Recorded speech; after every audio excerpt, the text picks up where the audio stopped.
अस्सलामुअलैकुम नाज़रीन, drama serial इंतखाब की नेक्स्ट एपिसोड काफ़ी ज़्यादा इंटरेस्टिंग और धमाकेदार होने वाली है। जी हाँ नाज़रीन, जहाँ पर आखिरकार ज़रून ने निकाह तो कर लिया है मोहिनी से, लेकिन ज़रून को इतना नहीं पता कि उसने कितनी गलत लड़की के साथ निकाह कर लिया है। यहाँ पर ज़रून भी काफ़ी ज़्यादा परेशान है, क्यों ना कि उसकी माँ ने उसे घर से भी बाहर निकाल दिया है और अपनी जायदाद से भी आग कर दिया। और उसकी माँ ने कहा है कि दोबारा इस घर में कदम नहीं रखना, लेकिन ज़रून पहले से खुद को ज़्यादा नॉर्मल करने की कोशिश करता है कि मोहिनी के सामने ये सब कुछ नहीं आए। अब जैसे ही मोहिनी के पास आता है, उसे नाश्ते के लिए लेकर जाता है, लेकिन रास्ते में ही आखिरकार अयान से उसका सामना हो जाता है और यहाँ पर उसको काफ़ी ज़्यादा बातें सुनाती हैं कि ये मेरा करोड़पति हस्बैंड है और मैं अपने हस्बैंड के साथ काफ़ी ज़्यादा खुश हूँ। यहाँ पर ज़रून आगे जाकर उससे पूछता है कि वो लड़का कौन था और उसे बताना तुम्हें इतना ज़रूरी क्यों लगा। यहाँ पर आखिरकार मोहिनी बताती है कि ये मेरा एक्स फियोंसे था, उसे बताना चाहिए था कि उस जैसे के लिए मैं नहीं बनी। यहाँ पर वो काफ़ी ज़्यादा खुश होते हैं और नाश्ता करने के लिए भी चले जाते हैं। और दूसरी तरफ आखिरकार मुस्कान के लिए तो मुश्किल ही खड़ी करी जा रहे हैं, क्यों ना कि उसका ससुर से सुकून का सांस लेने नहीं दे रहा। अयान तो कुछ नहीं कहता, लेकिन अयान के वालिद उसे जली कटी बातें ज़रूर सुनाते रहते हैं। अब जैसे ही यहाँ पर वो काफ़ी ज़्यादा खुद को नॉर्मल करने की कोशिश करती है कि कोई ऐसी बात नहीं हो। दूसरी तरफ आखिरकार अब जैसे ही ज़रून को आखिरकार मोहिनी कहती है कि मुझे इस घर में नहीं रहना, मुझे तो इस फ्लैट से नफरत हो रही है, मुझे तुम्हारे घर जाना है, क्यों ना कि ज़रून ने खुद ही कहा था कि मेरा जो खुद का घर है वो इससे भी 10 गुना बड़ा है। यहाँ पर उसे काफ़ी ज़्यादा अब हो रहा है कि मैं ज़रून के घर जाऊँ। तभी ज़रून कहता है कि मोहिनी मेरी जान देखो, अभी हम लोग इधर हैं, क्यों ना कि अभी मामला काफ़ी ज़्यादा गड़बड़ है।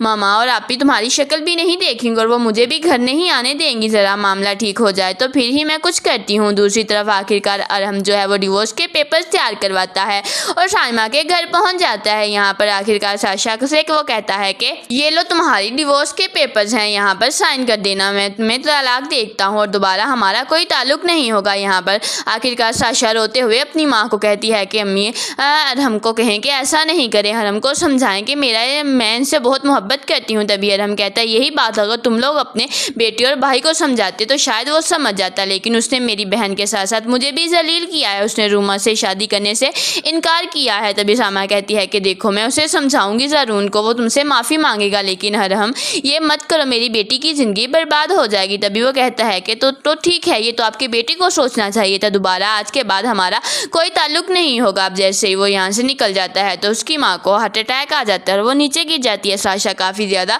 रोती है और जल्दी से ज़रून को कॉल करती है। ज़रून जो और मोहिनी जो के बाहर शॉपिंग के लिए जा रहे होते हैं। अब जैसे ही वो देखती है कि इसके नंबर से कॉल आ रही है तो वो जल्दी से उठाती है और जहाँ पर ज़रून उसके हाथ से मोबाइल खींच लेता है और ज़रून को जब उसकी बहन बताती है कि मम्मा की तबीयत काफ़ी ज़्यादा ख़राब है, तभी वो सुने जल्दी से अपनी माँ को लेकर हॉस्पिटल पहुँचते हैं। और तभी जब ज़रून अपनी माँ के पास जाता है तो उसकी माँ कहती है कि चले जाओ यहाँ से, तुमने बहुत गलत किया है, तुम इतने खुदगर्ज बन गए हो कि तुम्हें अपनी बहन की खुशियाँ तक नजर नहीं आई। और हम जो है वो तलाक के पेपर्स देकर चला गया है तुम्हारी बहन को, अब तो तुम खुश होगी ना, जियो अपनी ज़िंदगी और दोबारा कभी हमारी शक्ल नहीं देखना। तभी वो कहता है कि मामा मैंने ऐसा कभी भी नहीं सोचा था, आपको पता है ना कि मैं उसमें बिल्कुल भी इंटरेस्टेड नहीं था, लेकिन ये तो मेरी ज़बरदस्ती कर रहे थे ना। अब एक इंसान ने पूरी ज़िंदगी ऐसे इंसान के साथ गुजारना होता है तो ऐसे में हम अपनी पसंद को ही रेफ़र करते हैं। तभी उसकी माँ कहती है तो ठीक है, तुमने अपनी पसंद का निकाह कर लिया है, चले जाओ यहाँ से। दूसरी तरफ आखिरकार अयान और मुस्कान काफ़ी ज़्यादा खुश होते हैं, क्यों ना कि उनके दरमियान में थोड़ी बहुत ही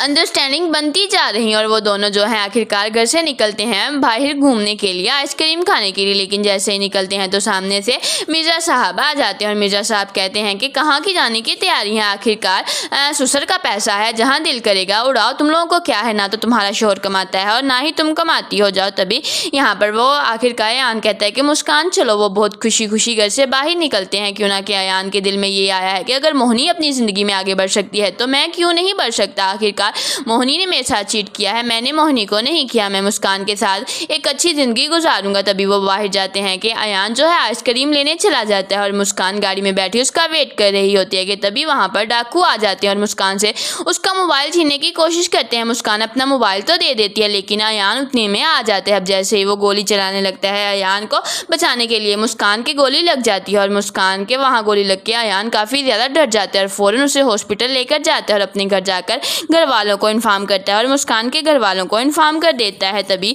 यहाँ पर आखिरकार मुस्कान को होश आ जाता है, तो वो कहता है कि आखिर मुस्कान तुमने ये क्यों किया?